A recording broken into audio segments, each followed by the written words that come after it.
Salut à tous et à tous, moi c'est David et je suis ravi de vous accueillir ici sur cette chaîne, David Pronofoot qui a passé récemment la barre des 5025 abos. Soyez là ou le bienvenu. Alors aujourd'hui pour cette vidéo, je viens vous présenter, comme vous l'avez pu le voir sur la Minia, mes avis concernant cette 12e journée de Ligue 1. Pour cette journée, nous avons plein de petites belles affiches quand même et de matchs assez équilibrés. On a un Marseille-Lens, on va voir un Nice-Nantes, on va avoir un joli Lille-Monaco pour clôturer la journée. N'oublie pas que tu peux toujours apporter ton soutien à la chaîne avec le pouce bleu qui va bien, de cliquer sur la petite cloche de notification en bas à droite pour ne rien louper et à t'abonner, pourquoi pas, dans la foulée. Juste pour information, il y aura une petite annonce en fin de la vidéo, donc je te conseille vivement d'écouter jusqu'à la fin. Allez, allons-y, mes 10 avis en 5 minutes, voire peut-être 6, parce que c'est un petit peu longué aujourd'hui. Vendredi soir, nous avons AC Ajaccio PSG, le 18e qui reçoit le leader dans son beau fauteuil de Ligue 1, Paris. Alors, est-ce un match avec un grand suspense? On sait que le PSG doit faire souffler son équipe un tout petit peu, paraîtrait-il. Alors, on peut s'attendre à une petite rotation avant la réception de Maccabi Haïfa en Ligue des Champions. Alors, on pourrait partir tout simplement vers la victoire du PSG à la cote de 1,25, mais perso, je pense que les deux équipes ne marqueront pas et ce sera le prono de la chaîne à la cote de 1,57. Montpellier-Lyon, Montpellier 11e avec 12 points fera la réception du club lyonnais, du Pérolas, actuellement 10e avec 14 points. Donc ça se tient. Ces deux équipes se trouvent tout simplement dans le ventre mou du tableau. Oui, c'est entre la 9e et 12e position en gros. Montpellier à domicile, c'est 3 victoires, 3 défaites, alors que les Lyonnais sont tout simplement à 1 nul et 4 défaites à l'extérieur, et surtout 4 défaites consécutives. Et oui, comme quoi, Montpellier est à 3 défaites consécutives, toutes compétitions confondues, alors que les Lyonnais en sont à 5 toutes compétitions. C'est la débandade dans le clan lyonnais. Du coup, je vais tenter la double chance Montpellier nul à la cote de 1,95 et je pense perso que c'est une cote sympathique à prendre. Ensuite, nous avons Marseille-Lens. Alors, c'est une des plus belles affiches de cette journée. Enfin, pour moi, Marseille a 23 points. On fait la réception des 100 et or qui, eux, ont 24 points. Le 4e contre le 3e. D'autant plus qu'ils ont quand même les meilleures défenses du championnat. Récemment, les hommes de la Canebière se sont fait surprendre face à l'AC Ajaccio sur leur terrain dans le Vélodrome, alors que le dernier match à l'extérieur pour les Lensois était lors du derby contre Lille et ils se sont imposés sur le score de 1-0 dans le stade de Pierre-Mauroy.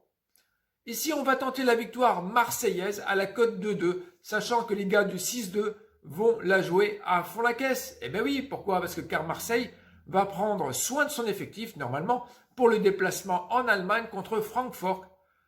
Francfort ou Francfort? Comme vous voulez. Francfort. Allez, en Ligue des Champions mercredi prochain. Angers fait la réception de Rennes, se place à la 19e place avec un seulement 8 petits points et que 2 victoires sur les 11 matchs joués. Alors que les Rennais sont au pied du podium à la 5e place. Et le podium, il peut être 3 ou 4. Là, ce coup-là, on va dire qu'il est à 4. Avec les 21 points, pardon. Le SCO est un poil à la ramasse alors que les Rennais se déplacent moyen. Les Angevins prennent plus de buts en seconde mi-temps, donc je partirai tout simplement vers un prono un peu original. On ne donne pas que des doubles chances à un 10 ou un 20.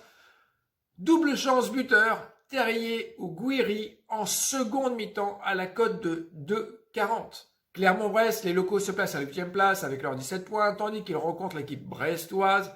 Jolie lanterne rouge avec ses seulement 8 points en 11 matchs. Ouais, c'est pas tété. Néanmoins, c'est peut-être un peu trompeur car il marque tout de même des buts.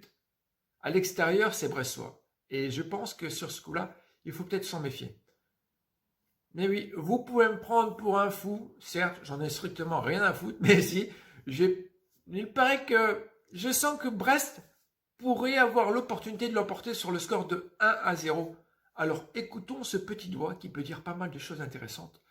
Et cela à la belle cote de 2,95. Je ne vous demande pas de le jouer, c'est simplement mon avis.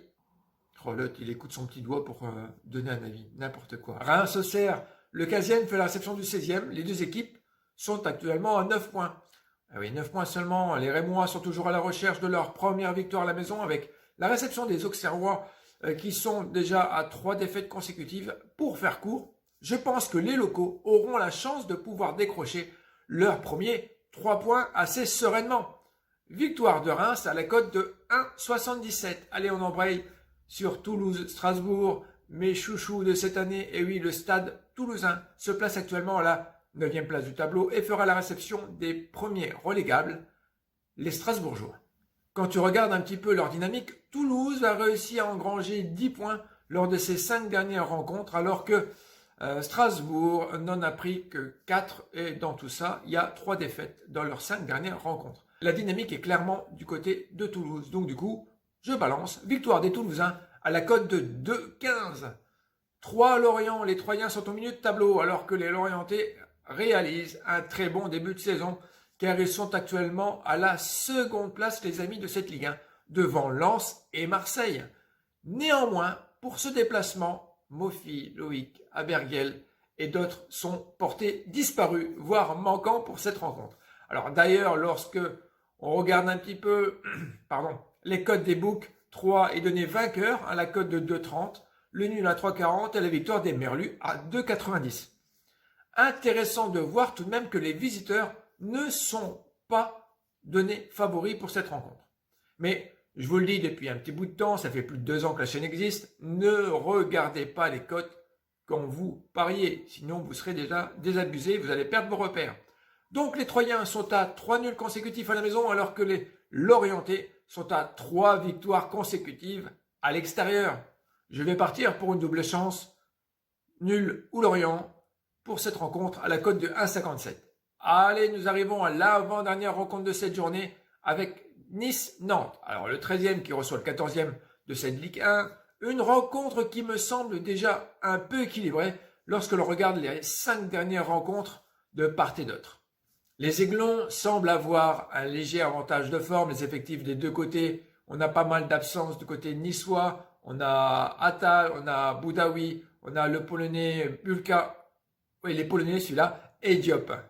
Concernant les visiteurs, nos Canaries nantais semblent légèrement à la peine et devront se priver de Fabio, Traoré et Santorze. Lors de leurs 5 déplacements, les hommes de Camboiré sont à 4 défaites, dont 3 consécutives. Il n'y a pas de quoi arriver en pleine confiance, perso. Nous savons également que ces 2 opposants du jour doivent également se focaliser sur leur match de la semaine prochaine.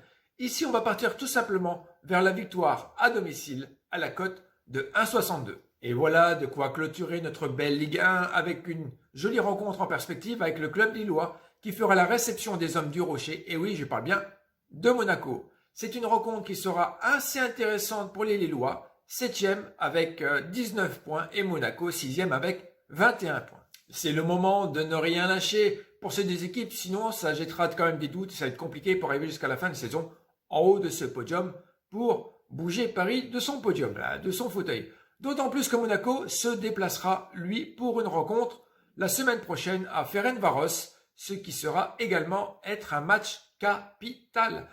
Ici, vous pouvez le voir que rien n'est joué d'avance. Est-ce que les équipes vont se neutraliser? Est-ce qu'il y en a une des deux qui va se mettre plus en avant?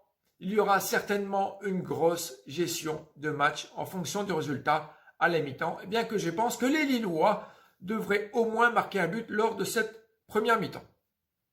Ici, je partirai tout simplement vers les 2 équipes marques à la cote de 1,55. Voilà, c'est la fin de l'exercice. N'hésite pas à me laisser tes commentaires pour savoir ce que toi, tu penses de cette journée afin de me faire partager également ta connaissance au sein de la communauté. Ça serait très sympa à toi.